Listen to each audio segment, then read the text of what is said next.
છોટાઉદેપુર જિલ્લામાં હોળી બાદ આદિવાસી સમાજનો સૌથી મહત્વનો અને રંગબેરંગી તહેવાર એટલે ગેરનો મેળો। આ મેળો માત્ર ઉત્સવ નથી, પરંતુ આદિવાસી સમાજની કળા, પરંપરા, સંસ્કૃતિનું જીવંત પ્રતિબિંબ છે। વર્ષોથી ચાલી આવતી પરંપરા આજે પણ એટલી જ શ્રદ્ધા અને ઉમંગ સાથે ઉજવાય છે। ખાસ કરી ક્વાંટ ખાતે યોજાતો ગેરનો મેળો વિશ્વ વિખ્યાત છે, જ્યાં દેશ વિદેશથી લોકો આ અનોખી પરંપરા નિહાળવા પહોંચે છે। ગેરના મેળા સાથે આદિવાસી સમાજની આસ્થા અને માન્યતાઓ જોડાયેલી છે। ખેતીમાં ઉન્નતિ, બીમારીથી રક્ષણ અને ધંધા રોજગાર સારા રહે તે માટે લોકો માનતા લેતા હોય છે। હોળી પ્રગટ્યા બાદ 5 દિવસ સુધી ગરેયા પોતાના ઘરનો ત્યાગ કરી જંગલમાં રહી ઉપવાસ અને તપસ્યા પણ કરે છે। ત્યારબાદ તેઓ અલગ અલગ ગામમાં જઈ ગેર ઉઘરાવે છે। ઢોલ નગારા, પરંપરાગત વાદ્યોની ધૂન વચ્ચે આદિવાસી સમાજના યુવક યુવતીઓ પરંપરાગત વેશભૂષામાં ગેર રમતા જોવા મળે છે। ખાસ કરી લાલ પાઘડી અને લીલા વસ્ત્રો આદિવાસી સંસ્કૃતિની અનોખી ઓળખ મનાય છે।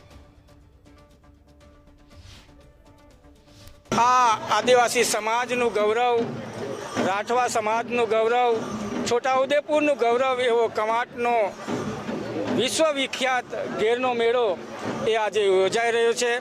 ત્યારે હું સમગ્ર દેશવાસીઓને આ ગેરના મેળાની ખૂબ ખૂબ શુભકામના પાઠવું છું અને અભિનંદન આપું છું। અને પ્રકૃતિ સાથે જોડાઈને આપણે સૌ સાથે મળીને આ ગેરના મેળાને ઉજવીએ એવી સૌને સમાજને પણ અપીલ કરું છું અને અભિનંદન આપું છું।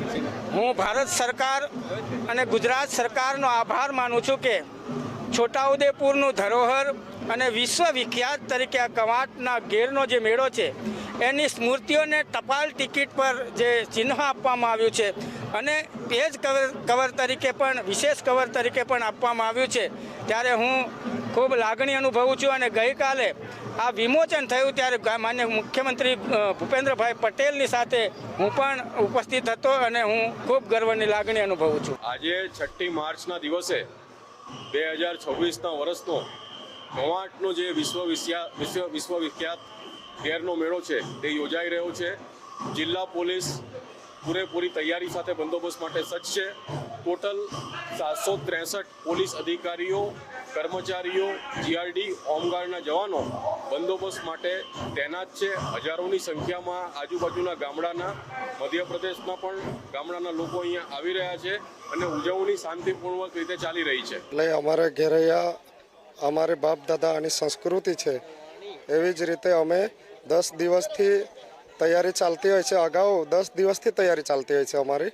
આવી જ રીતે પછી હોળી થતી હોય છે। હોળીમાં બધા આ બધું પહેરવેશ પહેરીને અમે જતા હોય છે અને પીછી શણગારતા હોય। પીછી શણગારવામાં કમસે કમ કલાક 2 કલાક નીકળતા હોય છે। પછી આ ફેસ લગાવેલો છે, આ ફેસ પર કલાક સુધી અમારે એ ફેસને અમારે તૈયાર કરવાનો હોય છે। આવી જ રીતે તૈયાર થઈને અમે હરેક ગામડે ઉઘરાણું ઉઘરાવતા હોય છે।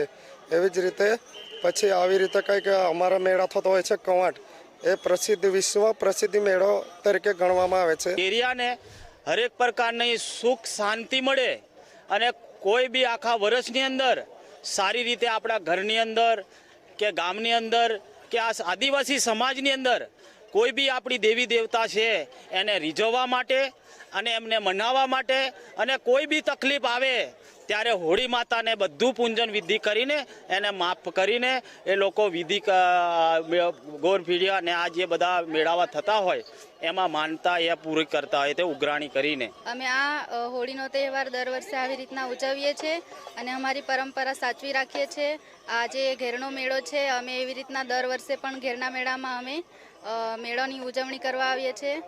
અમે અમારા પરંપરા છે કે બધી મહિલાઓ એક જ ડ્રેસમાં અમે પહેરીએ છીએ, દર વખતે અમે ઉજવતા જ હોઈએ છીએ। અને આજે ઘેરનો મેળો છે તો અમે બધા તૈયાર થઈને એક સરખા થઈને